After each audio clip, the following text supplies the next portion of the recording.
آپ کیسے ڈیولپ کریں، آپ کی زندگی کیسے خوشگوار ہو، آپ ہیرے اور موتی کیسے بنیں، تو گاہے بگاہے اور سلسلہ وار اساتذہ اکرام آپ کو اس طرف آپ کے ذہنوں کو مرکوز کرنے کی کوشش کر رہے ہیں۔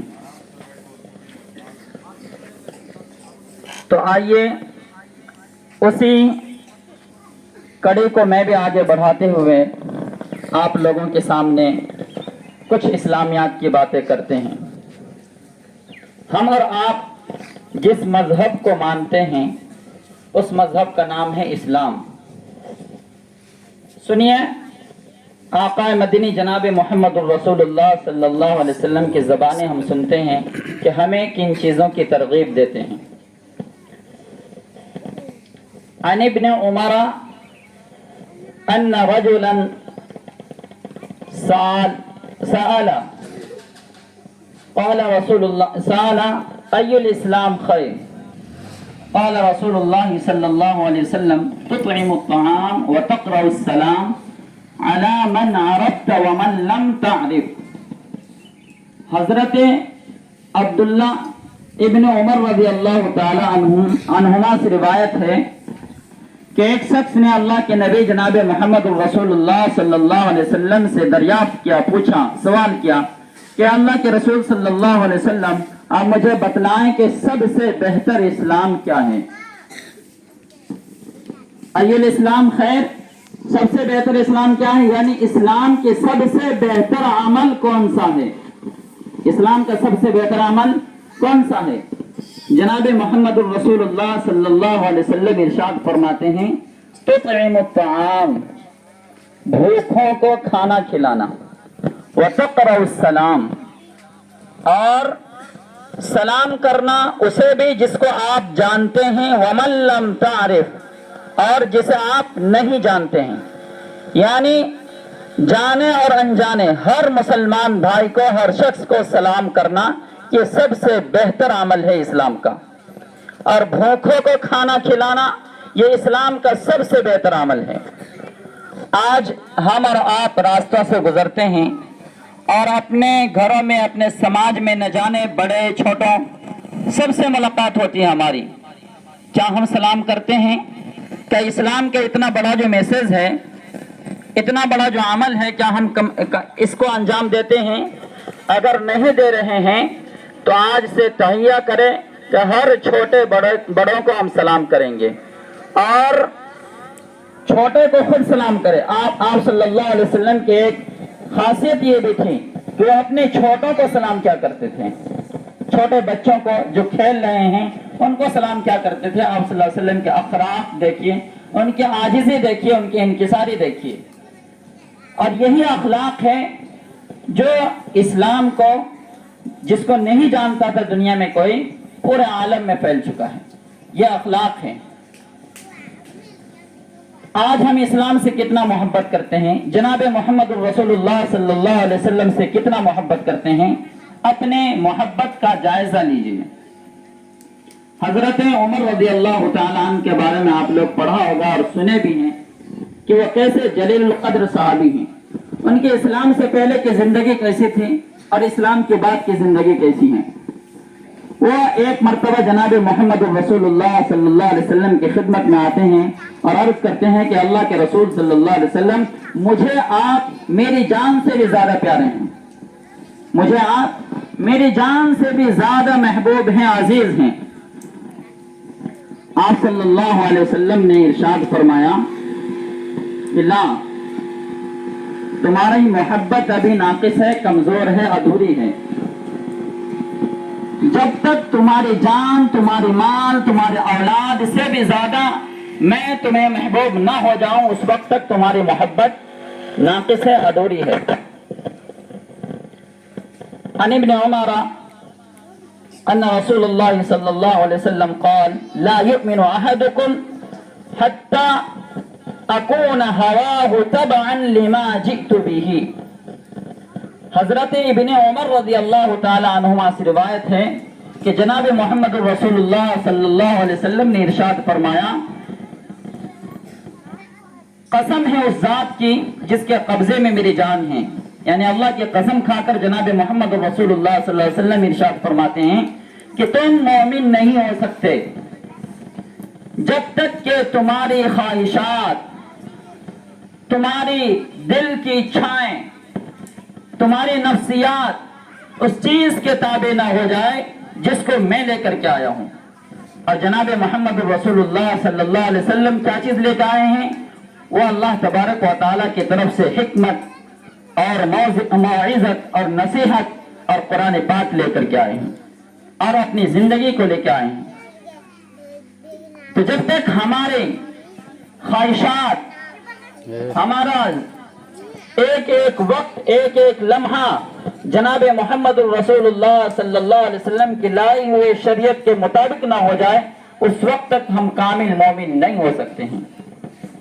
آج ہم مومن ہونے کے دم بھرتے ہیں کہ ہم مومن ہیں، اگر ہمارے نبی کو کوئی گالی دے دیتا ہے تو ایمانی یہ جذبہ ہونی چاہیے کہ ہم کوٹ پڑتے ہیں، لیکن نبی کو دوسرے غیر گالی دے رہے ہیں، نبی کی باتوں پر تو وہ عمل نہیں کرتے ہیں، ان پر ایمان بھی نہیں لاتے ہیں۔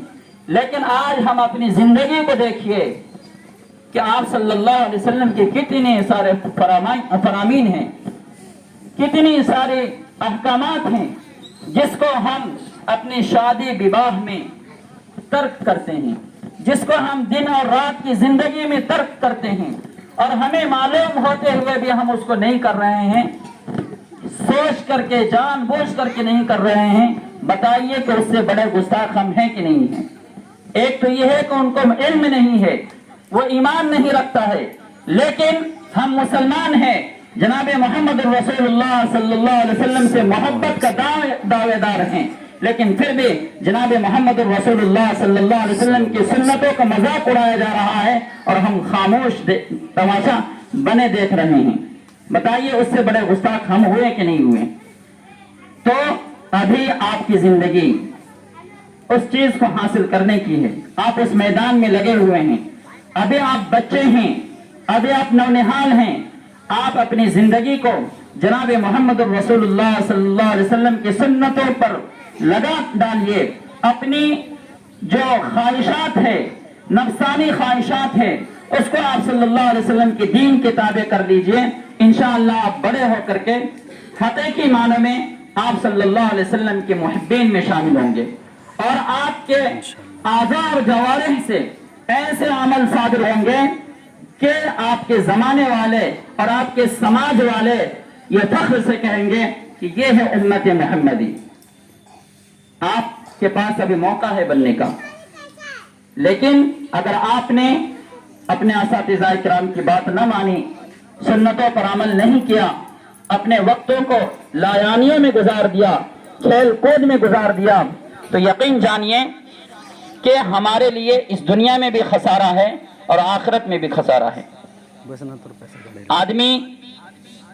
آدمی کسی سے اگر محبت کرتا ہے تو ان کے اندر کچھ نہ کچھ خوبیاں ہوتی ہے، کچھ خوبیوں کی بنا پر ان سے محبت کرتا ہے، یہ کہ حسن و جمال ہے اس کے اندر، اس بنا پر بھی انسان کسی سے محبت کرتا ہے، یہ کہ اس کے اندر اچھی قابلیت ہے، اس بنا پر بھی انسان ان سے محبت کرتا ہے، یہ کہ اس کے پاس مال و اسباب ہیں، اس لیے بھی اس سے محبت کرتا ہے، اس کی اچھی فصاحت و بلاغت ہے، زبان میں فلاست ہے، اس بنا پر بھی اس سے محبت کرتا ہے۔ آپ بتائیے کہ جناب محمد رسول اللہ صلی اللہ علیہ وسلم سے زیادہ حسین کون ہو سکتا ہے؟ جناب محمد رسول اللہ صلی اللہ علیہ وسلم سے بڑا قابل کون ہو سکتا ہے؟ ان سے بڑا حسین اور جمیل کون ہو سکتا ہے؟ ان سے بڑے سخی کون ہو سکتا ہے؟ ان سے بڑے فیاض کون ہو سکتا ہے؟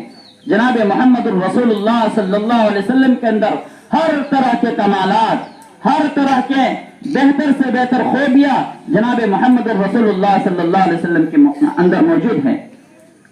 تو آئیے ہم اور آپ بھی جناب محمد رسول اللہ صلی اللہ علیہ وسلم سے حقیقی محبت کریں اور آپ صلی اللہ علیہ وسلم کی زندگی کا مطالعہ کریں کہ انہوں نے اپنے بھائیوں کے ساتھ کیسے زندگی گزارا ہے، اپنے سماج میں کیسے زندگی گزاری ہے، اس کا بچپن کو پڑھیے، اس کے ادھیر عمر کو پڑھیے، اس کی نبوت کے بعد کی زندگی کو پڑھیے۔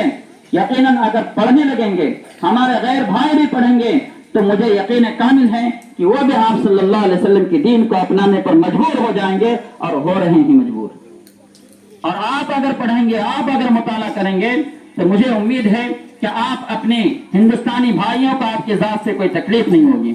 جناب محمد رسول اللہ صلی اللہ علیہ وسلم نے یہ بھی ارشاد فرمایا ہے کہ ہرگز تم میں سے کوئی شخص مسلمان نہیں ہو سکتا, ہرگز وہ شخص, اللہ کی قسم کھا کر جناب محمد رسول اللہ صلی اللہ علیہ وسلم ارشاد فرماتے ہیں کہ ہرگز وہ شخص مسلمان نہیں ہو سکتا جس کے ہاتھ اور پاؤں سے اور اس کی زبان سے اس کا پڑوسی محفوظ نہ ہو, دوسرے مسلمان بھائی محفوظ نہ ہو. یہ آپ صلی اللہ علیہ وسلم کی سنت ہے, یہ آپ صلی اللہ علیہ وسلم کے فرامین ہیں. آئیے ہم اور آپ بھی جناب محمد الرسول اللہ صلی اللہ علیہ وسلم کی سیرتوں کو پڑھتے ہیں اور اس کے مطابق اپنی زندگی گزارنے کا عہد کرتے ہیں سب. اللہ تبارک و تعالی ہمیں اور آپ کو جناب محمد الرسول اللہ صلی اللہ علیہ وسلم سے حقیقی محبت کر کے ان کی سنتوں کو اپنی زندگی میں داخل کرنے کی توفیق عطا فرمائے. اور میں ایک دو بات اور کہتا چلوں کہ یہ ایگزام آپ کے سر پہ ہے, 21 تاریخ سے آپ کا ایگزام شروع ہو جانا ہے. یہ دیکھیے ہم بھی ایک ایگزام دے رہے ہیں, پوری انسانیت ایک ایگزام دینے کے لیے اس دنیا میں آیا ہے, ایک محدود وقت لے کر کے آیا ہے, 60 اور 70 سال کی زندگی لے کر کے آیا ہے. اس میں یہ ایگزام دینے کے لیے آیا ہے کہ وہ اللہ کو پہچان کے جاتا ہے یا نہیں جاتا ہے. جس نے اس کو پیدا کیا ہے, آنکھیں دی ہے, عقل دی ہے, ہاتھ پاؤں دیے ہیں, زبان دیے ہیں, ان کا صحیح استعمال کر کے آتا ہے کہ نہیں آتا ہے. جس نے اس کو پیدا کیا ہے, ہمیں اور آپ کو پیدا کیا ہے, ہم اس کو پہچان کے جاتے ہیں یا اس کو بھول کے یہاں سے جاتے ہیں. اس ایگزام دینے کے لیے ہم آئے ہیں. تو یہ چھوٹی سی جھلک ہے, یہ ہمارا مدرسوں میں جو ایگزام ہوتا ہے, اسکولوں میں جو ایگزام ہوتا ہے, اس میں ہمیں فکر ہوتی ہے کہ کیسے ہم اول نمبر سے پاس آئیں. لیکن وہ ایگزام ایسا ہوگا تو اس کے بعد کوئی ایگزام نہیں, اس کے بعد کوئی زندگی نہیں. تو ہم کوشش کریں کہ ہم اس ایگزام میں بھی, دنیاوی ایگزام میں بھی ہم کامیاب ہوں اور اخروی ایگزام کی بھی ہم ابھی سے تیاری میں لگ جائیں تاکہ ہمیں ناکامی کا سامنا نہ کرنا پڑے. اگر آپ محنت کریں گے, اپنی کتابوں میں صحیح سے پڑھیں گے, تو آپ اس دنیاوی زندگی میں بھی آپ ہر امتحان میں کامیاب ہوں گے. شرط ہے محنت کی, اگر محنت کریں گے تو کامیاب ہوتے چلے جائیں گے ہر میدان میں. اگر محنت میں کمی کوتاہی رہی تو پھر ناکامی آپ کا قدم چومے گی. لہٰذا میں آپ سے یہی امید کروں گا کہ آپ ہر میدان میں بھی, دینی معاملے میں بھی, اسکولی معاملے میں بھی, مدارس کے لین سے بھی, آپ جس لین سے بھی پڑھ رہے ہیں, دنیاوی اعتبار سے پڑھ رہے ہیں, ہر میدان میں آپ محنت کریں.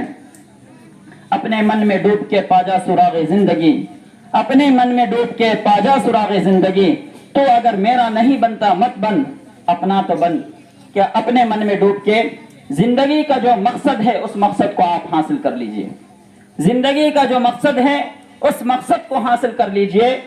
اگر آپ کسی کا نہیں بن کے دے سکتے ہیں, اپنے ماں باپ کے لیے نہیں ہو سکتے ہیں, کم سے کم آپ اپنے اندر وہ لیاقت پیدا کیجئے کہ آپ کو اپنے والدین کا یا کسی کا سہارا لینا نہ پڑے. آپ اتنا محنت کیجئے کہ آپ اپنے آپ میں قابل بن جائے. اللہ تبارک و تعالی ہمیں اور آپ کو کہنے سننے سے زیادہ عمل کی توفیق عطا فرمائے. یہیں سے میں اپنے بات کو ختم کرتا ہوں. وآخر دعوانا ان الحمد للہ رب العالمین.